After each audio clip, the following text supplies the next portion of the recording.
everyone, welcome back to my 30 Days of Autism Acceptance series. The prompts were made by Autie-Jake on Tumblr, and as always, a link to his blog will be in the description. Today's prompt is on sensory processing. Talk about sensory issues that you have. It can be touch, sound, etc.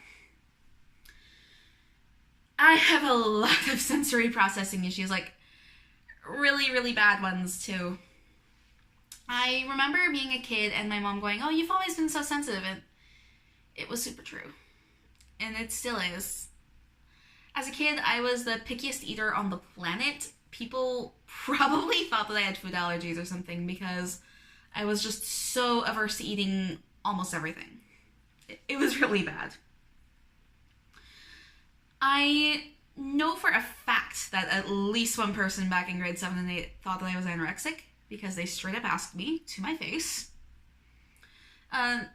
This one time back in high school, some teenage boys sprayed a ton of Axe in the hallway, and I was just like, nope, screw this, I'm out. So I just went home because I was just immediately nauseous and lightheaded and thought that I was going to pass out. Like, it was bad. So certain textures bother me too. I cannot wear certain types of clothing because it just feels awful sometimes. Bright flashing lights are a problem, but also really dim lighting can bug me. Also, multiple people have been very frustrated by my response to sudden loud noises. I don't like fireworks. They're nice to look at, they're pretty, but they come with sudden loud noises and it is physically painful. I can't handle it.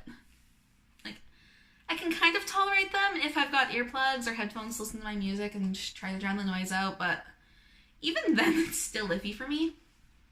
Just sudden loud noises are a huge no. That's one of the reasons I've never gone hunting and have no intention of ever doing so, like, unless my boyfriend does manage to talk me into bow hunting, but we'll see. I've mentioned the cutlery scraping one before too, I'm sure. That one's probably the worst. I really can't stand it, and it is one of the many reasons that I have so many problems with food. Yeah. Food is probably the worst thing for my sensory processing problems. It's like the perfect storm of sensory hell. There's the loud noises with the cutlery, and if it's out in public, like at a restaurant or something, then there's all kinds of people talking and probably judging me.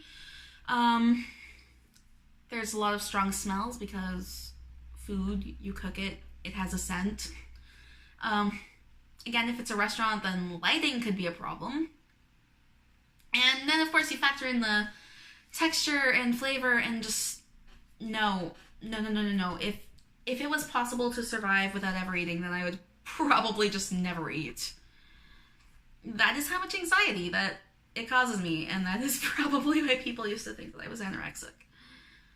I just don't like food at all. Like, okay, there are foods I like and that I can enjoy, but everything that goes with the eating just freaks me out so much. And even with foods I do like, if it's a particularly bad day for my sensory things, if even one tiny little thing is off, then that can trigger my sensory problems. And yeah, there's actually this one example just from a year ago when I was eating pizza, which is one of my same foods, so it's usually fine and safe, and I normally like it. But there was one tomato seed in the sauce, and it got caught in my teeth, and then I spent 5 minutes in the bathroom throwing up afterwards. And then after that, I just spent the rest of the night crying because I didn't know how else to respond to that situation. The crying seemed appropriate. It was something tiny, but it still had this huge effect on me and just messed up everything with that. Just like, wow, even my same foods are out to get me. How fantastic. So yeah, I straight up have a really unhealthy relationship with food because of all of that. And it sucks. Like, I wish I didn't. I would love to be able to eat more things and not be filled with sheer terror at the thought of eating around other people in particular, because dear God, does that ever terrify me. The last thing that I want is to have sensory problems while I'm with my friends or family, especially if it gets bad enough to trigger on a full-on meltdown.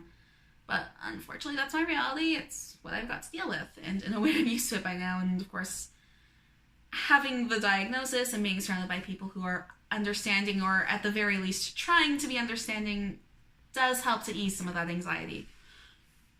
But I still hate it, and I wish I wasn't like that with food. Some days are better than others, though, too. It varies from day to day, but some days I have no problems with food. Other days, most days, no. But it's fine. I manage somehow. You just get used to it and find the coping mechanisms, and it works, sort of, generally, well enough. On the complete opposite end of all of that, though, I'm actually really okay with touch. Apparently a lot of people on the spectrum aren't, and that seems to be a big stereotype, but I'm actually pretty cool with it. I really love hugs, and people playing with my hair is kind of therapeutic for me. I always feel super relaxed after hair appointments. They honestly relax me in seconds. It's fantastic. Nothing else relaxes me that quickly. Physical contact seems to be the one thing that doesn't cause me to have sensory issues. My theory on that is that it has to do with being a theater person, but I don't know. Everything else causes sensory hell, but for some reason, that's fine. Anyway, I think that's about all I've got for this topic. Thanks for watching, and I will see you again for tomorrow's prompt. Bye.